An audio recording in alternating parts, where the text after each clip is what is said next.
nadie tiene Bitcoin para gastar. Que cuando se lo digo a la gente parece que nunca lo han pensado, pero es que la mayoría de gente no tiene Bitcoin y de la gente que tiene Bitcoin no lo tiene listo para gastarlo. La mayoría de gente que tiene Bitcoin lo tienen en un exchange, por ejemplo, o lo tienen en cold wallet. Entonces, esto es una cosa que hace muy difícil que los negocios que intentan hacer target de Bitcoin florezcan, porque si nadie puede gastarlo, en verdad lo que pasa es que no tienes clientes. Hola, ¿qué tal? Os habla Lunaticoin y bienvenidos a mi podcast.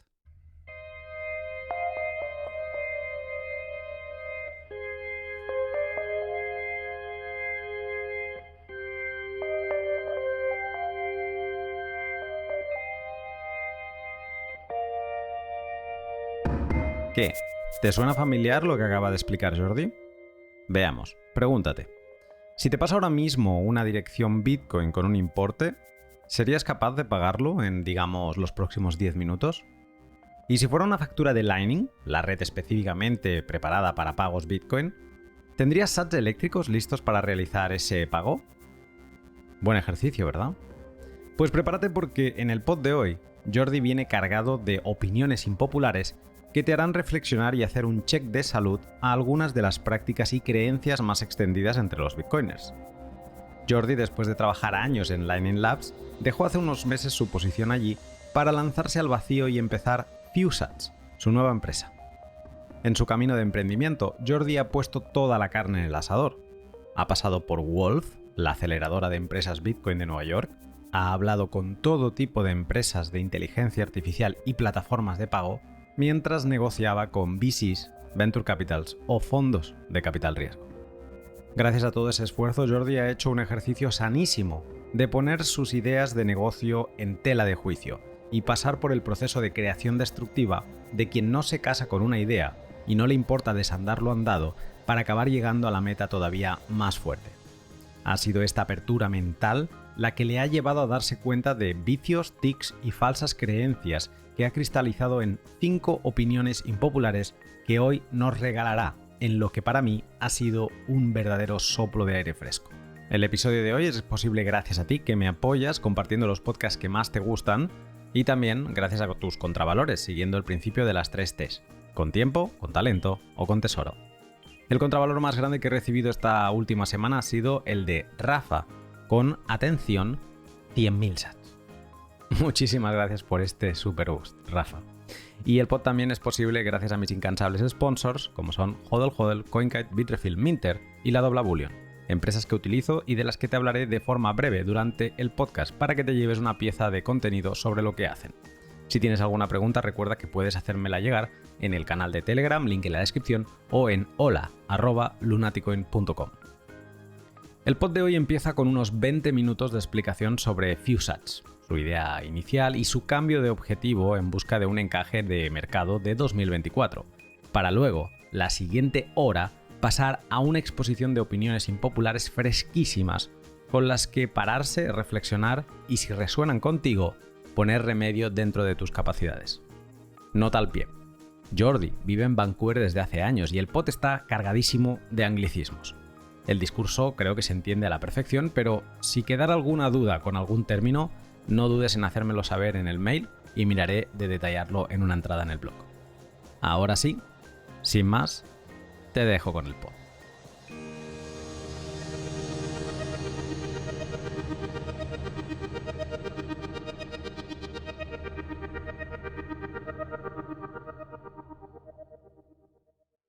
Si me pongo de puntillas puedo ver ya el fin de la 6ª temporada del podcast, y es buen momento para probar cosas nuevas.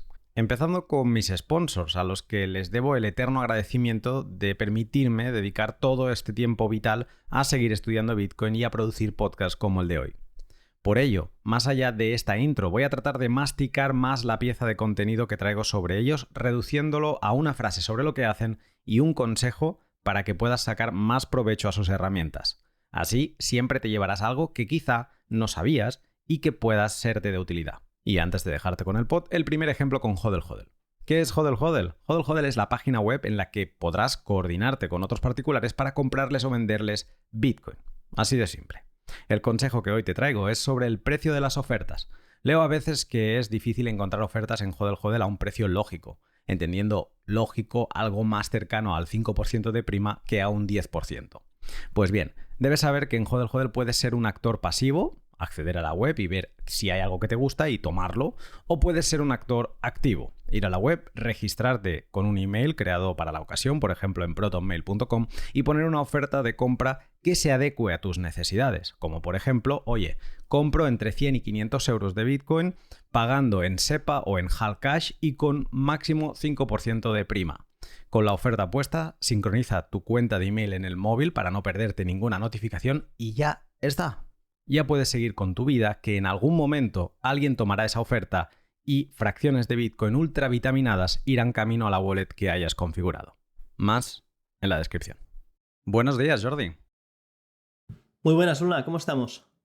Muy bien, con muchas ganas de esta charla, que bueno, iremos explicando un poco de dónde viene, pero también tengo como muchas dudas, ya no solo del tema de hoy, que vamos a hablar de opiniones impopulares sobre Bitcoin, sino también un poco de dónde paras y qué estás haciendo, porque la última vez que hablamos, que hace ya un tiempo, estabas trabajando en Lightning Labs y eso es estar un poco como en la punta de lanza de todo lo que está pasando en Lightning, y de golpe un día me entero que ya no estás en Lightning Labs, que te has ido y que has montado FuseAds. Entonces, lo primero que te he de preguntar es sobre FuseAds. ¿Qué es esto? Lo que pasó fue yo hace ya cosa de 4 o 5 años encontré Bitcoin y dije, vale, yo era muy pro mercados y dije, excelente, esto es lo que necesitaba. O sea, esta es la pieza que estaba buscando. Yo era un ingeniero de software y estaba trabajando para múltiples compañías y cuando descubrí Bitcoin dije, esto es lo más importante a lo que puedo dedicar tiempo.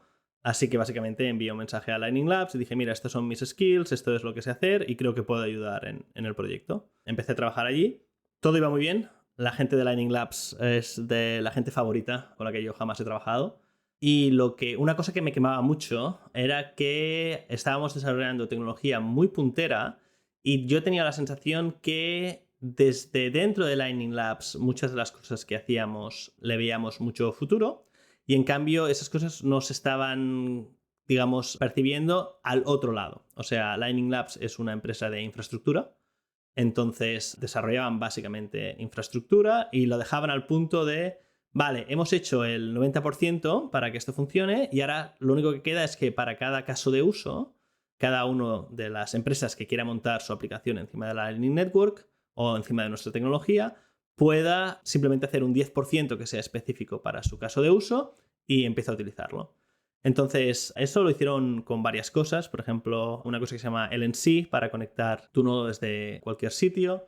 Otro que se llama L402, que es un protocolo que más tarde también hablaremos de él. Diferentes cosas así. Otra que se llama Pool, que es un mercado de liquidez. Y en cambio, lo que pasaba es que hacíamos el 90% y al cabo de un año y medio volvías y decías, vale, vamos a ver quién ha construido encima de esto. Y yo creía que veíamos gente que había construido encima de ello, pero estaba infrautilizado. O sea, no había llegado a ser muchas de los insights que teníamos desde dentro no estaban permeando fuera. Entonces, AI apareció. Yo había estudiado matemáticas y computer science y los ordenadores habían empezado a hacer cosas que yo pensé que jamás podrían hacer. Y dije, vale, pues es esto. O sea, muy posiblemente, si ahora construyo infraestructura para que sean las AIs las que utilicen Bitcoin, puedo conseguir el siguiente 1 million Bitcoin users, que sean máquinas.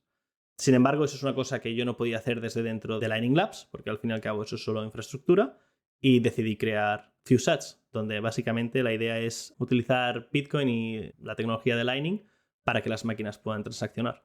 O sea que digamos que ese 10% que Lightning Labs deja a otros para que acaben de recorrer esa última milla, ¿no?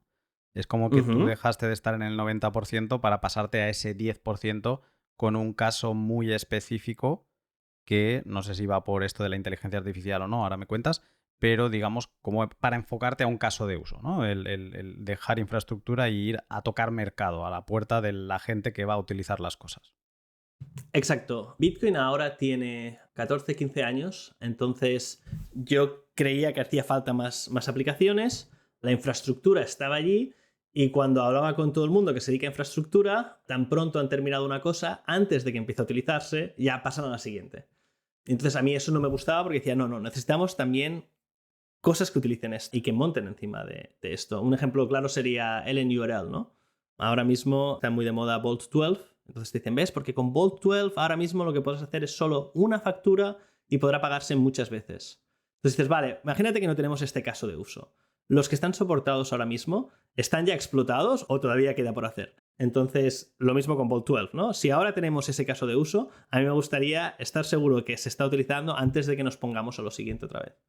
Entonces, en tu cambio, en tu salida de el Lightning Labs para para montar FuseAds, ¿cuál era tu foco o a qué os dedicáis? El foco inicial era infraestructura para que las AIs puedan pagarse unas con otras o puedan acceder a servicios de forma automática. Entonces, por primera vez tenemos una AI que puede en runtime conectarse con una API.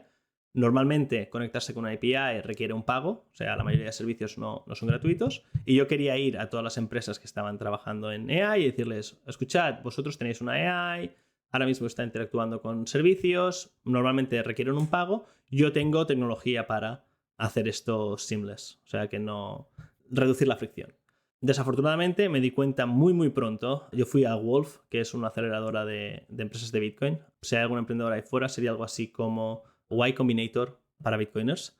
Allí las 2 primeras semanas fueron directamente a hablar con docenas de empresas de AI y me di cuenta que era demasiado early. O sea, realmente era como estar hablando de amigos en Internet. Esa es una idea muy buena, pero en 2004, cuando se crea Facebook, amigos en Internet en 1995, seguro que alguien la tuvo, lo vio clarísimo y dijo, es que con esto puedo conectar a todo el mundo, pero si montas la empresa en ese momento fallas porque es demasiado pronto y no hay ni los productos, ni la gente tiene acceso a los ordenadores en casa.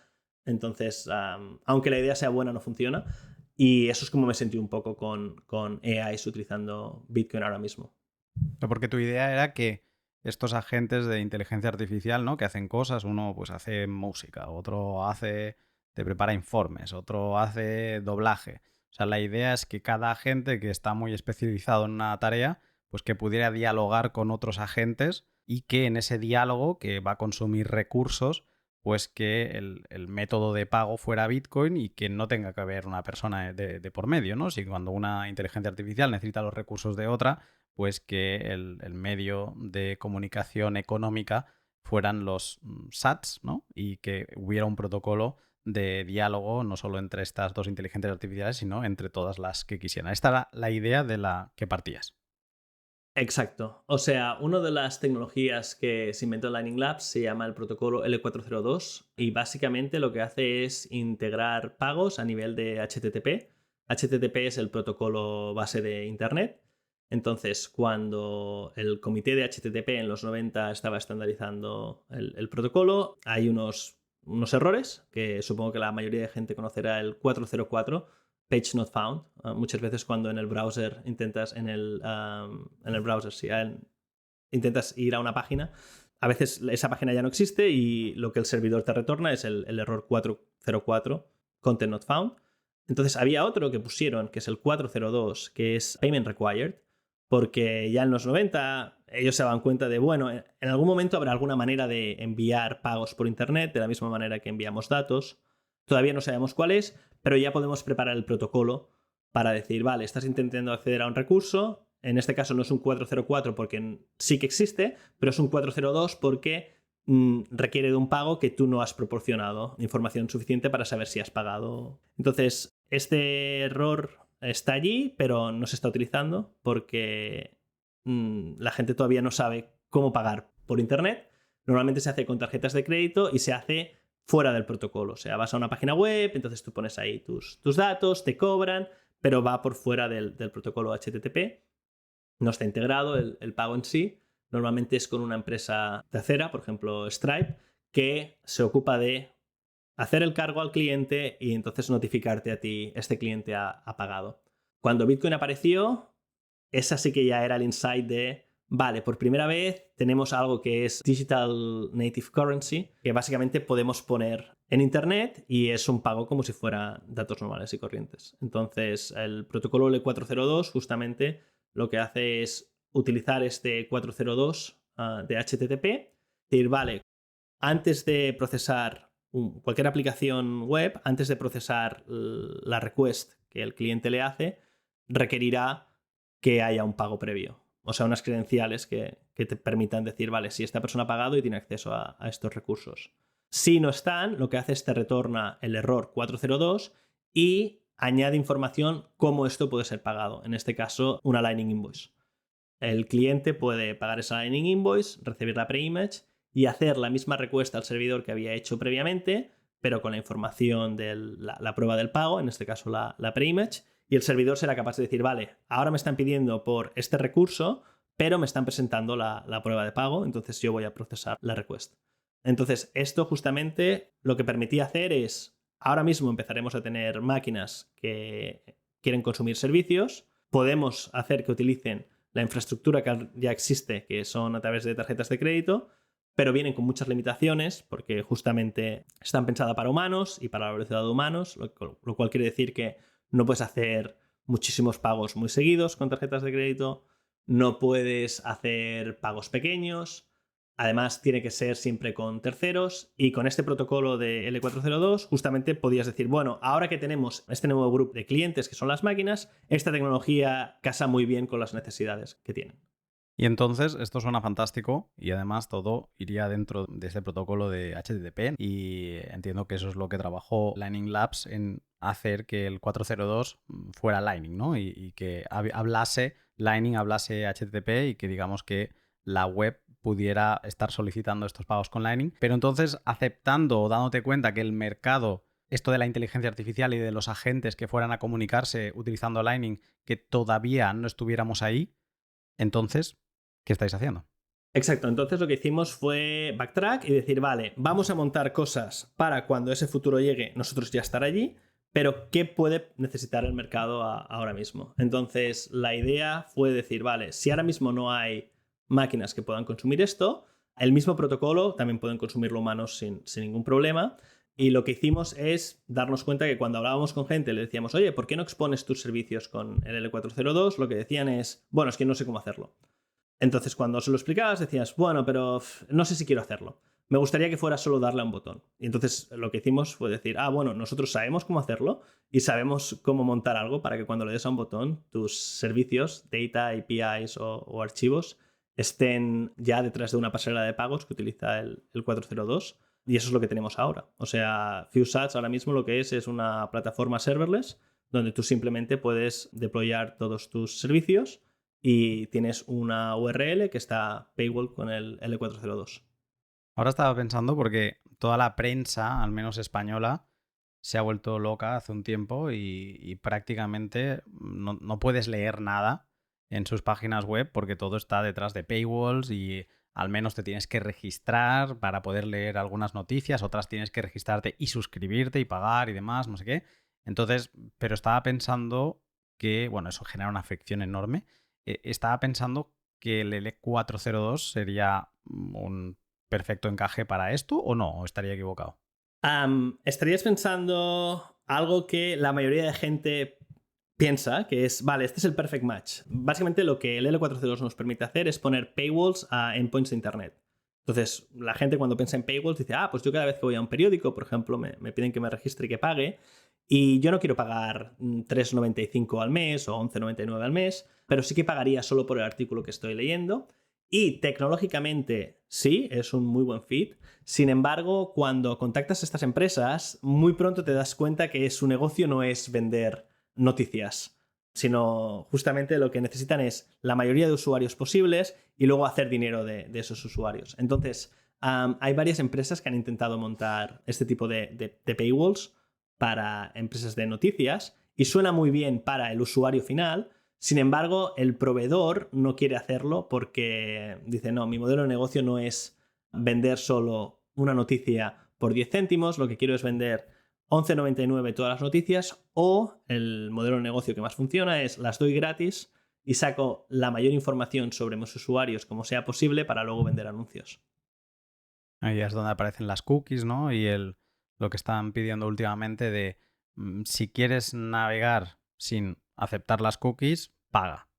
Y si quieres navegar gratis, acepta las cookies. Exacto. Y aún así, ellos lo que prefieren es que aceptes las cookies. O la industria en sí. A lo mejor hay un medio de comunicación que sí que dice, no, nosotros preferimos centrarnos en suscripciones, pero la mayoría dice, no. Como nosotros sacamos dinero es de partnerships, de anuncios, y lo que queremos son lectores a los que nosotros podemos presentarles publicidad porque son nuestra audiencia. Entonces, simplemente lo que buscan es decir, no, nosotros somos una plataforma para vender anuncios de terceros. No nos interesa que el cliente final sea el que nos pague. Y ahora con este retarget y con bueno, vamos a ofrecer el protocolo para los humanos de momento, con este tipo de servicios. Ahora, ¿tenéis algún MVP o tenéis algún producto que se pueda utilizar y ver ya? Sí, en fusats.com ahora mismo ya está la parte para archivos y ahora estamos trabajando en bases de datos. La de archivos es totalmente funcional. Cualquiera puede registrarse, puede subir un archivo allí, entonces lo que recibe es una URL que si tratan de abrirlo desde el navegador les pondrá 402 Payment Required, pero que cualquier cliente compatible con el L402 puede pagar y utilizar para descargar el archivo. Entonces la gente lo está utilizando para cosas como vender libros, vídeos, contenido vario. Hay, por ejemplo, gente que vende cosas de miniaturas en 3D para Los planos. este tipo de comunidades. Exacto. Básicamente cosas digitales. Pero una pregunta, ¿qué clientes? Porque has dicho, si pones el link en una web te va a salir el error 402, Payment Required, pero si lo utilizas desde un cliente que tenga el protocolo, en teoría te va a salir para pagarlo, ¿no? Y poder descargar el archivo. ¿Qué clientes tenemos que lean eso? Esa es una muy buena pregunta. Nosotros lo que hicimos es, esta justamente es la parte del 10% que no desarrolla Lightning Labs, pero que es la parte más importante. Y además he hecho trampas porque he dicho, Lightning Labs desarrolla el 90%, solo queda el 10%, pero normalmente ese 10% es el 10% más complicado. Entonces nosotros lo que hicimos es decir, vale, necesitamos clientes, vamos a implementar uno en JavaScript para la web. Entonces si la gente va ahora mismo a marketplace.fusats.com, allí tiene una cosa parecida a la que están acostumbrados, que es un grid de productos, puedes clicar, puedes ver los detalles y a la hora de pagar, básicamente, ese JavaScript tiene implementada la funcionalidad de L402, entonces lo que hace es le pide al usuario que conecte un wallet con Nostr Wallet Connect, por ejemplo Albi, y entonces eso está hecho desde la web. O sea, ese sería un cliente L402 compatible. Y ayer Fusats lo que hizo fue la release de Pillbox, que es un cliente desktop para macOS, Windows y Linux, que la gente se puede descargar y puede utilizar justamente para acceder a contenido que es del L402 sin tener que utilizar nuestra web. Y sin haberlo visto, que es una especie de navegador. No es un navegador, sino lo que hace es, está más tailored a las necesidades del L402 que nosotros estamos desarrollando, entonces lo que tienes es un Credential Manager, donde básicamente puedes hacer las credenciales del E402, una vez pagas, normalmente pueden reutilizarse, entonces tienen que guardarse en algún sitio. Y en esta tool, tú directamente lo que dices es, vale, quiero añadir un nuevo servicio de L402, haz el fetching de la invoice, pero la le pegas pagas, la pones la dirección en preimage. ese momento. Cuando le dices quiero añadir un nuevo servicio, le pegas la URL, digamos. Exacto. Vale. Y también te sale la invoice ahí para pagar. Exacto, te sale la invoice para pagar. Una cosa que tenemos que mejorar es ahora mismo las credenciales necesitan la preimage. Entonces el flow que la gente está acostumbrada es enséñame un QR y yo sacaré mi teléfono móvil y pagaré ese QR, pero eso no sería suficiente porque aunque la invoice esté pagada, el cliente necesita la preimage. Entonces en ese momento si la pagas desde el teléfono sabe la preimage, pero el cliente del E402 no. Entiendo. La preimage sería como la prueba que el cliente le va a dar al servidor de he pagado, pero esa prueba la tiene el teléfono.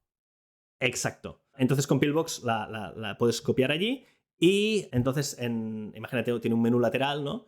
Entonces tienes para los distintos casos, ahora mismo el que está es descargar file, donde tú básicamente pones la URL, pones las credenciales de L402 y se descarga el file que quieres acceder. Y pronto habrá otras cosas como, por ejemplo, vídeo o acceder a APIs. Muy interesante. Ahora me han dado ganas, se me pasó por alto esta publicación y me han dado ganas de ver cómo ha quedado, así que lo voy a hacer en cuanto terminemos de grabar. Nada, me da la sensación que todo esto es muy prometedor. Como pasa muchas veces en Bitcoin, hay cosas que son muy prometedoras, pero a veces no sabes si se está avanzando a su tiempo o si han llegado en el momento adecuado. Entonces, aquí me gusta el retarget que hacéis, muy enfocado a mercado. Y bueno, eso es lo que me da pie a dar paso un poco al tema del podcast, porque todo vino por ahí. Hace unas semanas te dije de hablar, bueno, te lo dije antes, creo, pero porque nos habíamos cruzado en Praga, no habíamos tenido tiempo ahí en Praga de estar tranquilos y charlar, y quería saber un poco más de FewSats, ¿no? Para saber en qué andabas. Yo todavía tenía en la mente de que estabas haciendo cosas con inteligencia artificial. Y la conversación, más que centrarse en FewSats, se centró en base a tu experiencia durante estos meses, durante la creación de FewSats, en que tú me estuviste contando todo lo que te parecía que no estaba bien o cosas que sucedían en Bitcoin que no estaban bien. Y que los bitcoiners teníamos que un poco reflexionar sobre ello, ¿no? Y al menos intentar darle una vuelta. Y eso al rato dije, bueno, es que todo lo que me estás diciendo son opiniones impopulares. Y por eso te he invitado hoy aquí para poder repasarlas, algunas de ellas, para ver, pues, por qué, ¿no? ¿Por qué has llegado a esas conclusiones? Entonces, Jordi, te pregunto ya por la primera. Tienes varias, pero si tuvieras que empezar por una, ¿cuál dirías que es una de estas conclusiones de opinión impopular a la que has llegado? Una de las primeras cuando intentas montar un negocio es que tú quieres abarcar al máximo de gente posible o al menos encontrar los clientes que son potenciales tuyos y les puedes dar la mayoría de valor. Entonces, mucha gente lo que hace es encuentra una solución y dice, vale, pues esto, pero para bitcoiners. Entonces se reduce muchísimo el grupo de gente, o sea, la misma solución que tú puedes vender en el mercado. Si tú dices, vale, es la misma solución, pero para bitcoiners, de repente el grupo se hace muchísimo más pequeño. Y lo que es increíble, que o sea, a mí esto me sorprende que sea una unpopular opinión, es que nadie tiene Bitcoin para gastar. O sea, esta sería la primera, que para mí ya es de las más potentes, digamos, que cuando se lo digo a la gente parece que nunca lo han pensado, pero es que la mayoría de gente no tiene Bitcoin y de la gente que tiene Bitcoin no lo tiene listo para gastarlo. La mayoría de gente que tiene Bitcoin lo tienen en un exchange, por ejemplo, o lo tienen en cold wallet, o lo tienen a través de alguna empresa que en verdad es la que tiene acceso a las claves, o lo tienen en un ordenador que no está conectado a internet. Y entonces si tú dices, vale, ¿puedes hacerme un pago de esto? Dicen, bueno, es que tengo que ir a la casa del pueblo, donde sabes, entonces conecto mi Starlink y lo hago. Entonces esto es una cosa que hace muy difícil que los negocios que intentan hacer target de Bitcoin florezcan, porque si nadie puede gastarlo, en verdad lo que pasa es que no tienes clientes. Esto es muy cierto. Y cuando me lo dijiste el otro día, dije, es que es verdad. Es que me pasa mucho. Y nosotros, bueno, hacemos unas mentorías de custodia con Arcad, donde solo aceptamos Bitcoin, y vemos que este problema se repite continuamente. O sea, hay gente que no tiene Bitcoin, pero hay gente que tiene Bitcoin, pero que no está preparada para gastarlo. Que lo tiene, como tú dices, ¿no? En una wallet, en una hardware wallet, pero no tiene quizá ni la práctica de gastar, no tiene el conocimiento a lo mejor de gastar, y luego hemos pasado momentos donde on-chain ha estado muy saturado, la mempool ha estado congestionada y pues tampoco querían estar o les sabía mal gastar porque de golpe les costaba $15, $20, $30 el hacer una transacción. No es el caso de ahora. Pero ahí es donde te das cuenta de, bueno, es que para eso está Lightning, ¿no? Lightning es para pagos.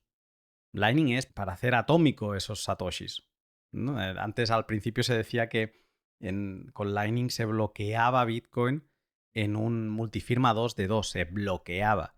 Y ahí creo que Andreas dijo la mejor definición, que fue, no se bloquea, se desencadena. O sea, es como que es un Bitcoin desencadenado con total potencia. Y eso es lo que es Lightning, ¿no? Un Bitcoin que se atomiza y que te permite hacer pagos. Entonces dices, vale, es que la gente necesita Lightning para poder pagar cosas. Y te das cuenta que si ya es difícil que tengan Bitcoin on-chain ready para gastar, listo para gastar en Lightning eso ya es otra división, es el nicho del nicho. No sé si estarás de acuerdo con esto.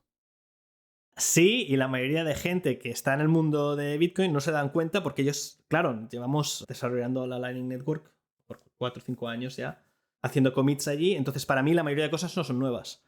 Pero cuando hablo con gente que utiliza Bitcoin, para muchos de ellos hay como los dos grupos. La gente que está muy en Bitcoin y dice, no, es que la Lightning Network, ¿sabes? Ya es mainstream y no lo es para nada. O al revés, cuando conoces a gente que utiliza Bitcoin para, por ejemplo, tienen una web y venden, yo qué sé, por ejemplo, servicios de juegos, esa gente todavía no utiliza Lightning y si tú les dices, oye, pero que te puedes ahorrar fees, entonces para ellos es como un descubrimiento nuevo, porque ellos no están yendo a las conferencias, no son bitcoiners, ellos utilizan Bitcoin como cualquier otra cosa, o sea, lo único que quieren es cobrar. Entonces, sí que es verdad que cada Bitcoin que está en la Lightning Network es un Bitcoin desencadenado que se puede utilizar muchas veces.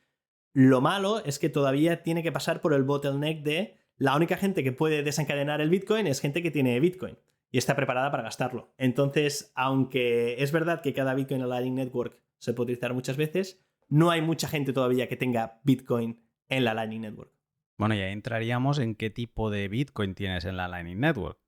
No sé si ahí nos pondríamos finos o no, ¿no? Pero tendríamos el Bitcoin custodial, el Bitcoin que tú tienes las claves, y ahí tendríamos el que puedes tener de forma fácil, por ejemplo, en algo como Phoenix, o en un nodo de Zeus, o en Blix, en el móvil, o que te pases a tener tu propio nodo Lightning, enrutador o no, como un PC, un mini PC de escritorio, y ahí montarte un nodo y gestionar canales, etcétera, etcétera, ¿no? O sea, hay varios niveles. Pero no sé si esto sería importante aquí o no, no sé cómo lo ves. ¿La custodia a ti en este caso te da igual o hemos de conseguir que la gente sepa cómo gastar aunque sea utilizando herramientas donde pierden la custodia? A mí lo que me gustaría es que cada uno fuera custodio de su propio Bitcoin. Sin embargo, yo me doy cuenta que el mundo no está hecho para mí. O sea, no es que yo digo, no, es que yo quiero que la gente lo utilice así. La gente lo va a utilizar como quieran y cuando yo hablo con gente, desafortunadamente la mayoría no quieren ser custodial de su propio Bitcoin. Y eso es una cosa que además entra muy en consonancia con la gente que quiere ser custodial de su propio Bitcoin y que dice, vale, necesitamos mucho más desarrollo en Bitcoin, son los primeros que no quieren gastar el Bitcoin. Entonces, muchas veces se enfadan porque dicen, es que lo que empieza a mover las transacciones son los custodials.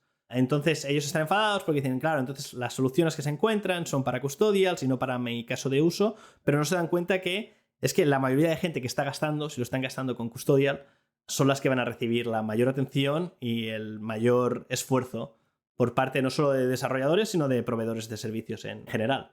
Entonces, a mí lo que me gustaría mucho es que las cosas fueran avanzando. Al principio, que no tuvieran que avanzar, o sea, que directamente ya estuviéramos en el punto de todo el mundo es custodial de su Bitcoin. Ahora, si yo miro la realidad y veo que la mayoría de gente no tiene custodial de su Bitcoin, ¿qué podemos hacer? Uno, para que utilicen Bitcoin y el ecosistema de Bitcoin continúe siendo sano.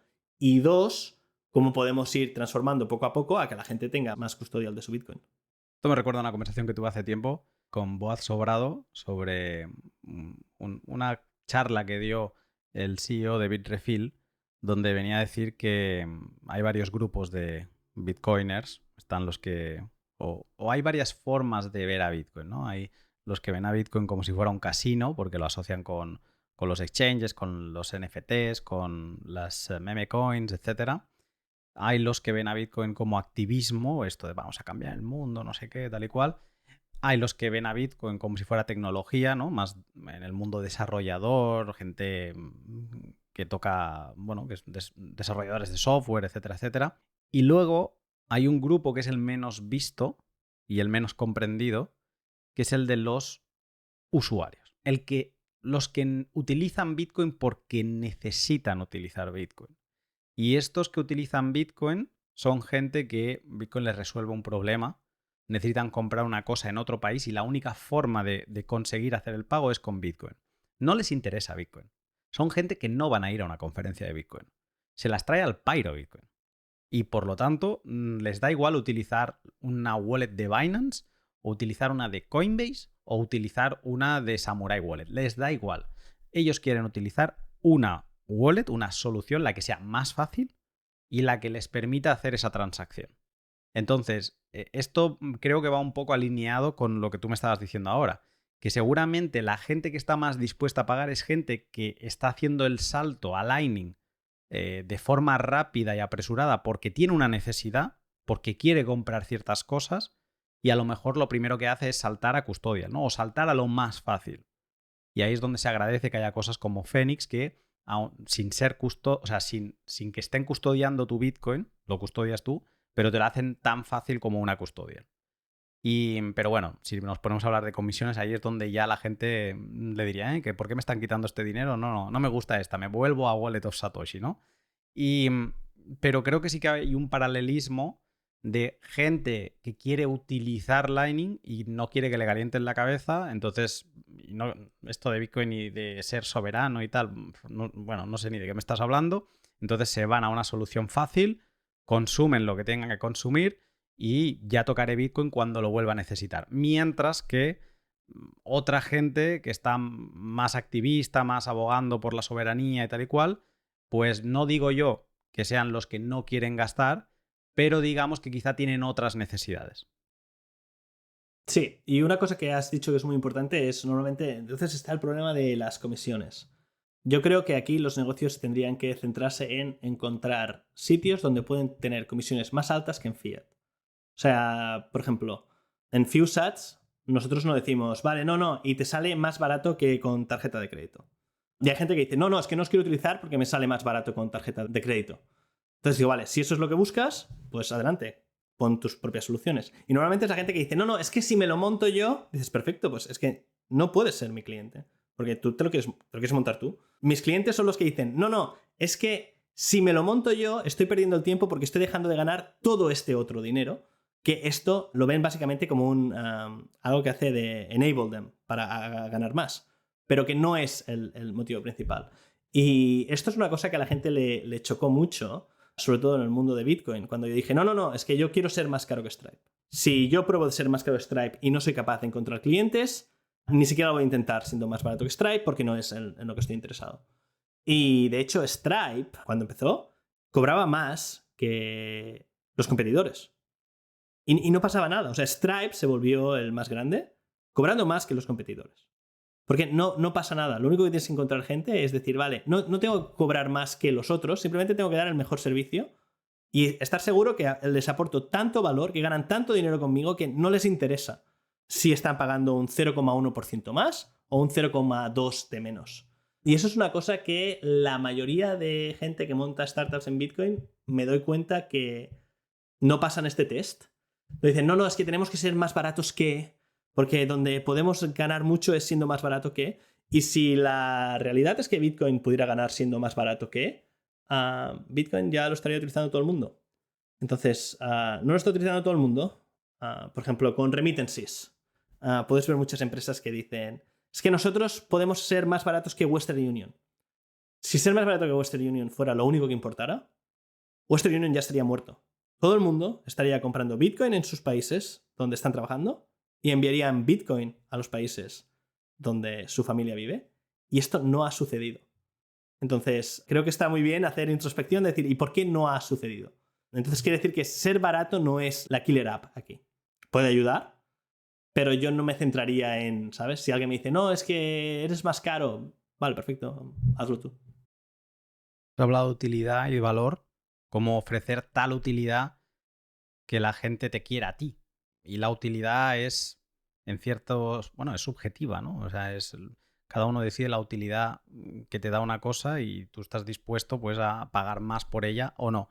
Pero ¿estaría relacionado eso también con el tipo de cliente al que se hace target? Sí, de hecho, lo que estaba intentando transmitir es que si fuera simplemente por ser más barato, la gente por sí sola ya estaría diciendo, bueno, yo no hago remesas más con ningún third party, yo voy a utilizar Bitcoin. En cambio, como ser barato no es lo único que les interesa, porque por eso no están haciendo su research, ellos dicen, o incluso es que hacen cola para enviar dinero a sus familias, cuando desde casa lo podrías hacer más barato y más rápido. Pero parece ser que lo que ellos quieren es la comodidad de, por ejemplo, no tener que pensar cómo funciona por detrás. Entonces las empresas de Bitcoin deberían decir, vale, pues yo sé de Bitcoin, si yo fuera una persona que tuviera el problema de enviar remesas, utilizaría Bitcoin y sería más barato, sería más rápido, sería mejor, porque lo haría de esta manera. Entonces, esa gente es la que tiene que coger y decir, vale, yo no tengo el problema de remesas, pero puedo solucionar el problema de remesas para millones de personas. Y entonces montar la empresa que la gente acaba utilizando. Te decía lo del tipo de cliente, porque esto de hacerlo lo más barato posible, casi que eliminar el coste, y por eso nos pasamos a soluciones custodial, etcétera, etcétera, va muy relacionado con esta idea de que Bitcoin ha de ser para todo el mundo, ¿no? Que ahí es donde se mezclan varias cosas. Y yo creo que mezclamos el trigo con la paja muchas veces, y entonces parece que todo tiene que ser para todo y tiene que ser gratis todo en todo. Y el open source y el free libre open source, la gente lo confunde con el gratis y sin pagos, etcétera, etcétera, ¿no? Entonces, te decía esto porque quizá rompe un poco con esta idea de accesibilidad para todo el mundo. Todo el mundo tiene acceso, pero tiene un coste. Y eso ya pasa, ¿no? O sea, yo ahora mismo, la industria del automóvil tiene millones de trabajadores en el mundo y muchos de ellos son desarrolladores de software y no están en el ecosistema de Bitcoin, no porque les importe los coches más que Bitcoin, sino porque trabajar en coches les paga a final de mes. Entonces, la gente que quiere utilizar Bitcoin, nosotros podemos engañarnos y decir, no, nosotros queremos que los mejores desarrolladores estén en Bitcoin y que todo el mundo esté desarrollando cosas de Bitcoin y que sea gratis, que no tenga ningún coste asociado. Pero eso es básicamente hacer trampas al solitario, porque sí que tiene un coste asociado, que es el coste de oportunidad. Y es muy difícil, si un ecosistema no está generando dinero, atraer talento. Y atraer talento de forma sostenible. Creo que aquí hay material para que mucha gente piense. Yo, al menos, tengo. Voy a saltar ya a preguntarte por la segunda opinión impopular que tenías apuntada. Esta sí que es más contraintuitiva y no sé si le pasa a todo el mundo, pero yo conozco más gente que utiliza la Lightning Network en persona que online. O sea, para pagar cosas como un café.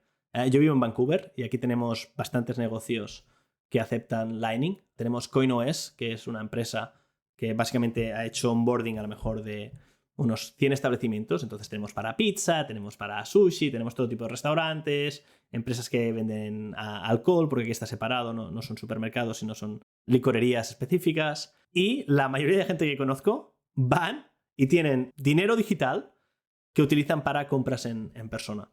Y para mí esto siempre ha sido muy raro porque yo lo que me imaginaba, y estaba equivocado, en 2015 yo hubiera dicho, bueno, tenemos dinero digital, por lo tanto, la economía donde va a tomar más presencia esta solución va a ser en economías digitales, o sea, a través de Internet. Entonces no sé si esto es una cosa que es compartida con otra gente o no, pero esta sí que puede ser un popular opinion que acaba no siendo correcta, pero es la idea de me sorprende ver que la gente lo utiliza en persona en lugar de por Internet.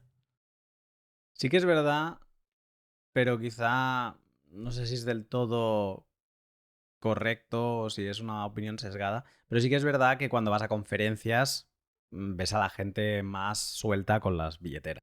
Pero esto sería comparable un poco a los gastos que puedes tener tú con la tarjeta de crédito normal o con tu efectivo en el día a día, donde los gastos están más controlados, y compararlo con cuando te vas de vacaciones. Y ahí estás como más ligero.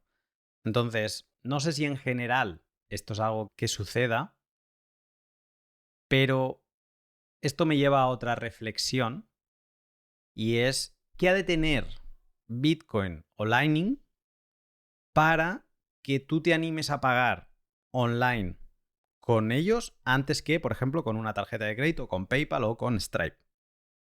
Y hemos de tener claros si como método de pago, si Lightning o Bitcoin está ganando o si sigue siendo más cómodo utilizar una de estas plataformas fiat legacy. O sea, aquí no quiero adelantarme a la tercera unpopular opinion, pero si miras el crecimiento de pagos en Bitcoin online desde el 2015, yo no estoy tan seguro de... Han crecido, y han crecido muchísimo, pero si lo comparas con e-commerce en general, no sé si e-commerce ha crecido más y más rápido de lo que está creciendo Bitcoin, lo cual es un problema para el ecosistema, porque justamente como somos muy pequeños, deberíamos estar creciendo muchísimo más deprisa que el resto de pagos por Internet en general.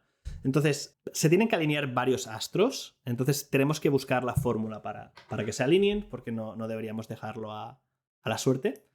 Pero lo que has dicho de qué tiene que pasar en Bitcoin o Lightning, hay cosas que tienen que pasar en Bitcoin o Lightning y cosas que tienen que pasar fuera. La primera es que Bitcoin y Lightning tiene que ser fácil de usar, y yo creo que ya estamos ahí. O sea, para la mayoría de casos ya es suficiente fácil de usar, y lo que faltan son razones para usarlo. O sea, para que alguien transaccione en Bitcoin tienen que pasar dos cosas. La primera es que el proveedor tiene que querer Bitcoin y que el pagador tiene que tener Bitcoin para gastar. Y esto ata con la primera unpopular opinion, que es, bueno, para empezar, la mayoría de gente no tiene Bitcoin para gastar, por lo tanto no lo utilizan. Los proveedores, los que tienen algo que la gente quiere, no se ponen palos en las ruedas a sí mismo. Por lo tanto, dicen, si yo quiero vender esto y lo vendo solo por Bitcoin, me lo van a comprar 3 personas. Si lo vendo con fiat y a lo mejor acepto también Bitcoin, pues a lo mejor son las 3 de antes más 3.000. Entonces, la mayoría de gente normalmente lo que dice es, las 3 personas me dan igual, voy a por las 3.000 y me centro cómo mejorar eso para que en lugar de 3.000 sean 3.300. Y los que somos muy pro Bitcoin, lo que decimos es, bueno, pues vamos a hacer 3.000 y además 3.003 porque vamos a tener las otras 3 personas de Bitcoin. Pero no creo que sea una cosa tanto de Bitcoin Lightning en sí misma. O sea, no creo que tenga que cambiar algo en el protocolo, sino que lo que necesitamos es encontrar la razón de por qué la gente querría utilizar esto, o cómo la gente puede obtener Bitcoin y entonces decir, vale, ahora quiero gastarlo.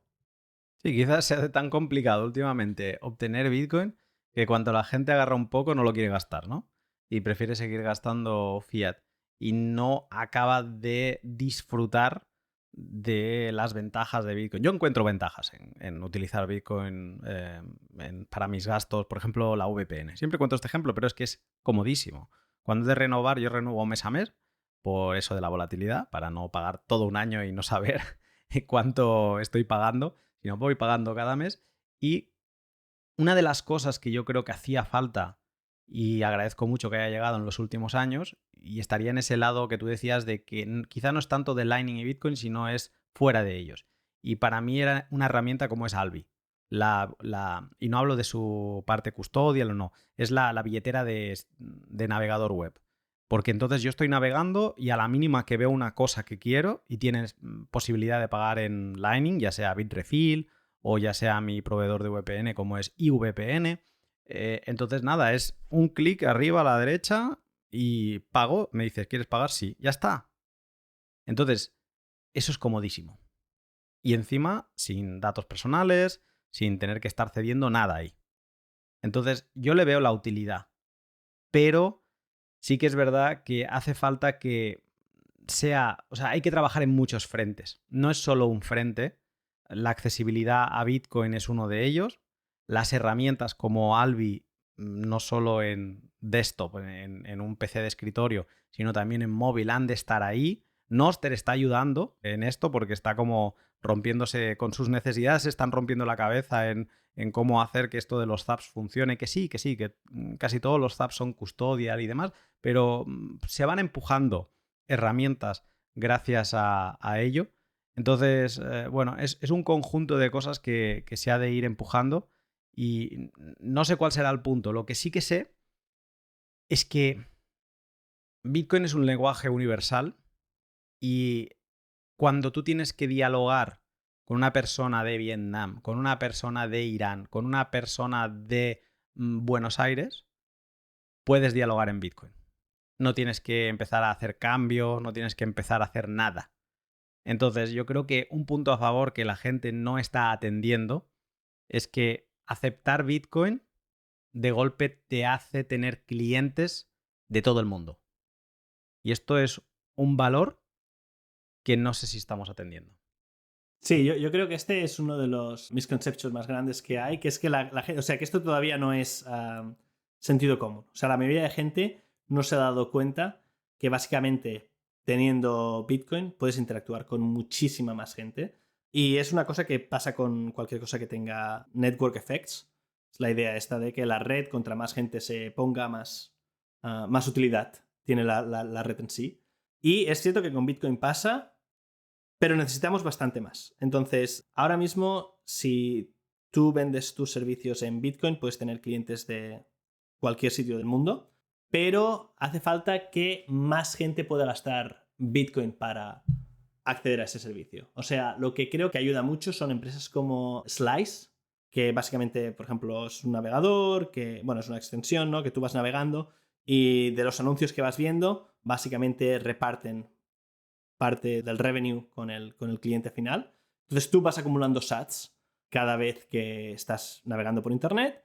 Entonces esta es una muy buena manera para la gente ganar exposure por primera vez a satoshis y empezar a tener satoshis para gastar. Si nos damos cuenta, cualquiera de las empresas comunes, digamos, de Y Combinator, que han tenido o incluso en Europa, ¿no? Como Revolut, que han tenido un crecimiento muy grande, justamente utilizan un caso de uso que les da todo el fuel, ¿no? Toda la gasolina para poder crecer muy, muy deprisa. Y a veces son tonterías. Por ejemplo, en Revolut parece ser que una de las cosas que más ayudaba, había dos que me llamaron mucho la atención, que era una, hacer la tarjeta metálica.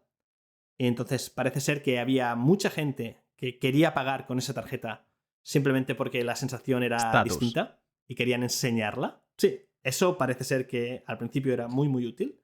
Y luego una cosa que era la killer growth vino de nosotros tenemos en cada grupo de amigos una persona que ya tiene Revolut y que le es tan fácil pagar a sus amigos con Revolut que son la mejor persona de ventas. Entonces hicieron muy fácil que si yo tengo Revolut te pueda invitar a ti y te pueda realizar el pago que tenía que pagarte. Entonces eso va muy bien porque imagínate, vamos a un bar o nos vamos de vacaciones, tú pagas y tú todavía no eres un bitcoiner, yo soy un bitcoiner y entonces me dices, oye Jordi, me debes X cantidad. Es una cantidad que para ti es importante, o sea, esto es genial. No es que yo te esté intentando vender algo, es que tú quieres el dinero porque es tuyo. Entonces tú eres el primer interesado en que te pague. Entonces, si para mí es muy fácil pagarte en Bitcoin y simplemente te puedo enviar una URL y de golpe tú ya aceptas Bitcoin, yo no te tengo que dar la chapa de por qué tenemos que acabar con la Reserva Federal. Eso pasa mucho. Entonces, no tiene nada que ver con eso, es directamente decir, oye, ¿qué te debo? 300 euros. Con este link ya los tienes en Bitcoin. Te lo descargas ahora y ya lo tienes en Bitcoin. Si no, el lunes cuando vaya te lo doy en persona. Entonces, parece ser que hay mucha gente que dice, no, pues va, lo quiero ya. Y ese era un buen motor de crecimiento porque justamente para la gente que pagaba le era mucho más sencillo pagar en esto y la gente que recibía, como quería recibir el dinero, decía, bueno, pues mira, ahora ya lo tengo yo también. Y me resulta mucho más fácil pagar al siguiente.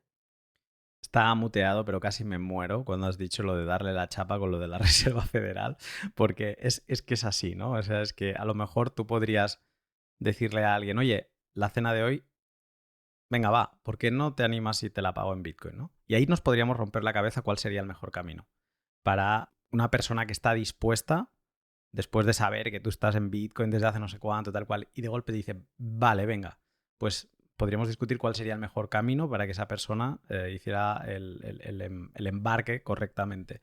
Pero sí que es verdad que muchas veces el bitcoiner es, oye, ¿te pago la cena? Sí, porque has de saber que la Reserva Federal, y entonces ya la gente, eso es un buzz killer, ¿no? O sea, es como que cortas el rollo totalmente a esa persona que a lo mejor tenía pues un poquito de atención y se va. En ese momento la pierde toda. Los bitcoiners a veces nos pasamos, pero me parece una muy buena campaña en la que hizo Revolut y me has dado una idea de podcast en relación a esto. O sea, ¿cuál sería, si tuviéramos que copiarle la estrategia a Revolut, cuál sería, ¿no? ¿Cómo se haría con Bitcoin. No es fácil, hay muchos retos, pero es un buen punto. Exacto. Y solo para que termines de reírte entonces, por ejemplo, este es un caso real, ¿eh? La semana pasada había un meetup de Bitcoin aquí en Vancouver, lo organizábamos y alguien se ocupaba de hacer un one-to-one to Bitcoin. One-on-one, o sea, para iniciados, ¿no? Para gente que no sepa nada de Bitcoin. Entonces yo le dije a mis suegros, oye, hay esto, conozco a la persona que está dando el one-on-one, yo no estaré porque estaré en la otra parte del evento, pero si queréis es one-on-one of Bitcoin y como sabéis que yo me dedico a esto, pues podéis venir y aprendéis un poco sobre ello. Fueron allí y yo sé que estuvieron 2 horas en una sala.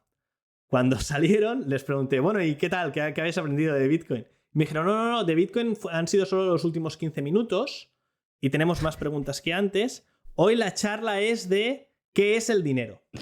Ya. Entonces se ve que les pegaron la chapa con, pues hay estas shells, como sí. la cáscara de las almejas. Sí. No sé cómo se dice ahora. Conchas.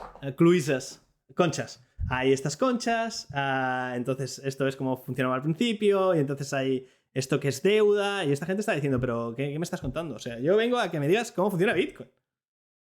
¿Sabes? Y parece que es muy, muy, muy común.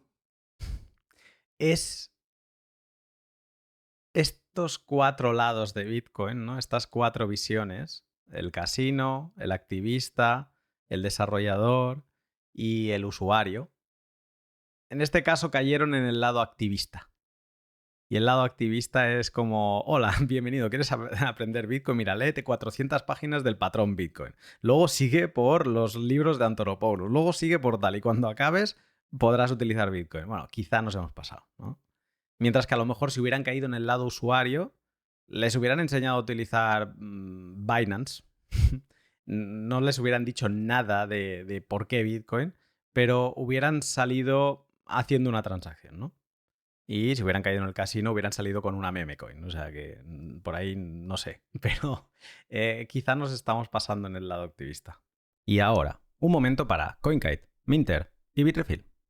CoinKite es la empresa canadiense fabricante del hardware Bitcoin más icónico, como las Coldcard, los OpenDimes, los TapSigner o los BlockClock.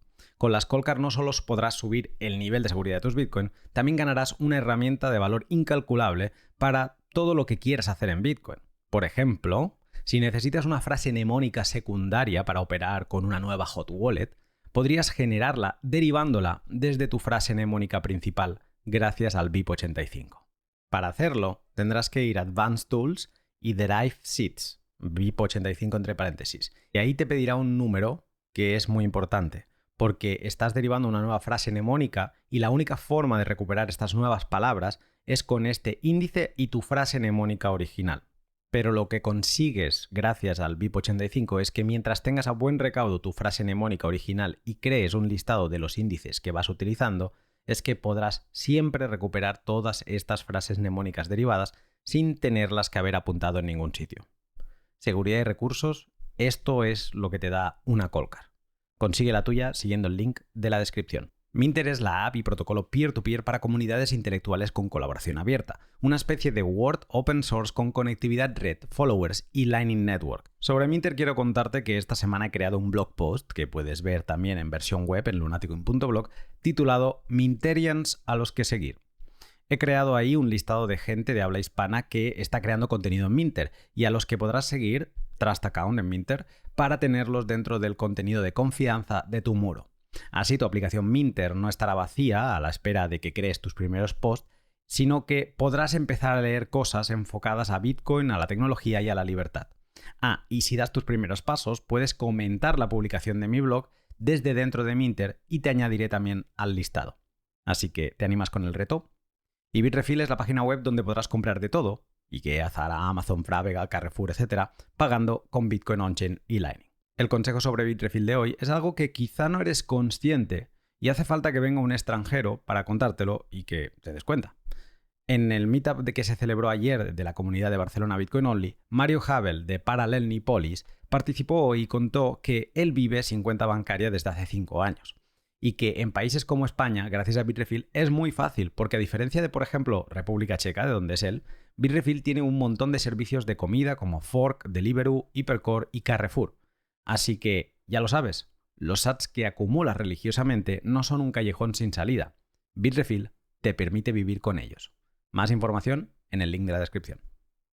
Con esto vamos a saltar a la tercera unpopular opinion, que esta me gusta y me voy a coger la licencia de leerla, de decir el título, porque además es una frase que se usa mucho a favor y en contra en Bitcoin, en la comunidad de Bitcoin, que es el numbers go up, ¿no? Tiene que ver con el numbers go up. ¿Y por qué? O sea, numbers go up, ¿qué? ¿Qué pinta en esta unpopular opinion? Pues Numbers Go Up es la tecnología que hace que la mayoría de gente haya venido a Bitcoin. O sea, lo que la mayoría de gente ha hecho y por lo cual les ha llegado. ¿Qué es? Para Bitcoin gente que no sepa esta expresión en inglés, ¿qué sería esto de numbers go up? Básicamente es una broma y decían que la tecnología detrás de Bitcoin es Number Goes Up o es built on Numbers Go Up, que quiere decir que el número va hacia arriba en español y el número hacia arriba que están hablando es el precio. O sea, básicamente Bitcoin, la tecnología que hace que Bitcoin funcione es que cuando tú miras el precio en fiat, esto constantemente es una línea con altos y bajos, pero siempre hacia arriba. Entonces, la unpopular opinion es que yo creo que no es suficiente para que Bitcoin funcione. O sea, es suficiente para que Bitcoin, el asset, acabe teniendo un sitio en el portafolio de la gente, pero si queremos que Bitcoin, la network, sea utilizada por más personas, necesitamos muchísima más infraestructura alrededor, justamente para que la gente pueda utilizarlo, para que la gente pueda pagar con ello, para que la gente pueda recibir, para que la gente pueda hacer contratos en ello. Y mi unpopular opinion es que numbers go up y es solo en fiat. O sea, el precio continúa subiendo, pero el ecosistema yo no lo veo muchísimo más potente. Lo veo un poco más potente que hace, yo qué sé, 5 años, por ejemplo. Pero creo que la gente no está entendiendo lo que es Product Market Fit. Cuando una empresa o algo tiene Product Market Fit, pasan 5 años y la gente ya no se acuerda cómo era vivir sin eso. Entonces, cuando hablas con muchos bitcoiners... Product Market Fit, que es que encaja en que hay una necesidad y que la cubre y entonces como que el mercado succiona ese producto, ¿no? Se quiere hacer con Exacto, todo. O sea... Exacto. Quiere decir básicamente que has encontrado un producto que la gente quiere, que el mercado demandaba, y normalmente cuando esto pasa, tú no simplemente pones el producto allí y todo el mundo lo demanda, sino se crea una sinergia donde tú pones el producto y te dicen, ¿cuánto tienes de esto? Y dices, 100. Y dicen, bueno, pues quiero 1000.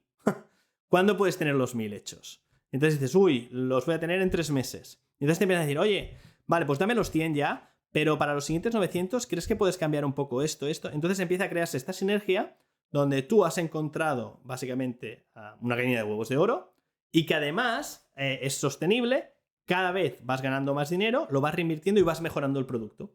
Entonces al final directamente saturas el mercado, por ejemplo, cosas que tenían Product Market Fit sería la televisión, el móvil, Google, donde ellos no tenían que estar a las puertas del metro explicando por qué Altavista no es mejor, ¿no? Y su algoritmo sí que es. Sí, ChatGPT sería algo que ha encontrado Product Market Fit instantáneo y ahora lo que hace falta ver es cómo encontró Product Market Fit, la gente hizo evaluaciones sobre ello, mucho dinero fue allí y ahora hace falta ver si ese dinero era necesario. Si se han pasado de frenada o no. Pero, exacto. Pero puedes ver el crecimiento y no había que explicarle a la gente por qué eso tenía valor, por qué va a cambiar el mundo. ¿Por qué tienen que usarlo? ¿Por qué es mejor que los otros métodos de Machine Learning? No, espérate, que te explico por qué, ¿sabes? Esto no es como nada que... No, ellos simplemente lo prueban y dicen, madre mía, esto es una pasada. Punto. De hecho, el problema es que justamente cuando encuentras Product Market Fit, estás creciendo tan rápido que lo que te gustaría es parar un poco. Porque dices, madre mía, es que soluciono problemas, tardo 3 meses desde diagnosticarlo a solucionarlo, y cuando la solución está fuera, hemos crecido tanto que ya no es válida. Y tenemos que volver a hacerlo. Entonces, en el ecosistema de Bitcoin, esto no sucede. Y lo puedes ver porque las empresas en Bitcoin constantemente están hablando siempre de resolver o atraer nuevas soluciones para problemas que no están resolviendo ahora mismo. O sea, no te dicen, mira, nosotros estamos creciendo súper rápido, entonces tenemos que cambiar esto para crecer todavía más deprisa. Sino que justamente lo que te están diciendo es, si cambiamos esto, el mundo será totalmente distinto y entonces nosotros empezaremos a utilizarlo muchísimo. O sea, están creando un producto para crear una necesidad.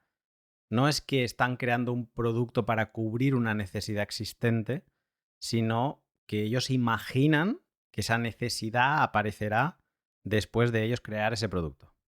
Exacto. O ellos imaginan que la necesidad está ahí, crean el producto y cuando no... O sea, la necesidad no sabemos si está o no. O sea, a lo mejor están en lo correcto. Dicen, no, esto cuando lo cree, todo el mundo lo va a querer. Vale, pero entonces van, lo crean, todo el mundo no lo quiere y están en denial y lo que hacen es insultar al mundo. O sea, se enfadan con sus clientes. Dicen, no, es que el problema es que no entienden lo malo que es Fiat.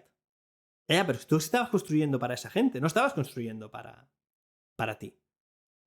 Si lo haces para ti, vale, entonces seguro que has encontrado un product market fit, pero no vas a tener dinero para sostenerte a ti mismo. Y una cosa que sí que le pasa mucho a los bitcoiners normalmente cuando montan cosas que no funcionan es que siempre echan la culpa hacia afuera. O sea, yo, por ejemplo, cuando creé FuseAds, mi objetivo es que las máquinas interaccionen con Bitcoin, pero yo no voy a las empresas de EA y digo, es que son retrasados, es que no veis que no se tiene que hacer así. No, es al revés. Yo digo, hostia, a lo mejor me estoy avanzando, a lo mejor estoy equivocado. Lo que es seguro es que ellos no son los que lo están haciendo mal, porque ellos están donde están. Entonces, ellos están facturando, ellos están empresas pagando las facturas de final de mes, ¿no? Y están pagando sueldos, o sea que a lo mejor eres tú el que lo está intentando y no le están saliendo los números. Claro, y por eso simplemente hicimos Backtrack y lo hacemos, lo bueno de FuseAds es que lo hacemos muy deprisa, o sea, probamos una cosa y si vemos que a las 3 semanas no ha funcionado, ok, pues ¿por qué no está funcionando? Y si es porque tenemos que mejorar alguna cosa, la mejoramos, y si es directamente, bueno, podemos mejorarlo y tener un poco de tracción, directamente lo descortamos porque para tener un poco de tracción el coste de oportunidad es gigantesco. O sea, yo estoy montando FuseAds porque quería que hubiera aplicaciones que utilicen Bitcoin y creo que puede aportar valor. Y dije, bueno, como no veo otra gente haciéndolo, voy a hacerlo yo mismo. Pero el coste de oportunidad es muy grande. O sea, a mí me gustaba mucho estar en Lightning Labs. A mí me gusta mucho desarrollar infraestructura. Entonces, el coste de oportunidad lo tengo muy claro y veo que hay mucha gente en Bitcoin que no ven claro el coste de oportunidad. O sea, lo que dicen es, bueno, yo estoy haciendo esto, si funciona bien, si no tal, pero... ¿Qué más da? ¿Sabes? Al menos estoy dedicando la vida a lo que me gusta, pero sin tener el impacto que en mi cabeza creo que estoy teniendo. Que ahí es donde está el problema. Cosas interesantes aquí, ¿eh?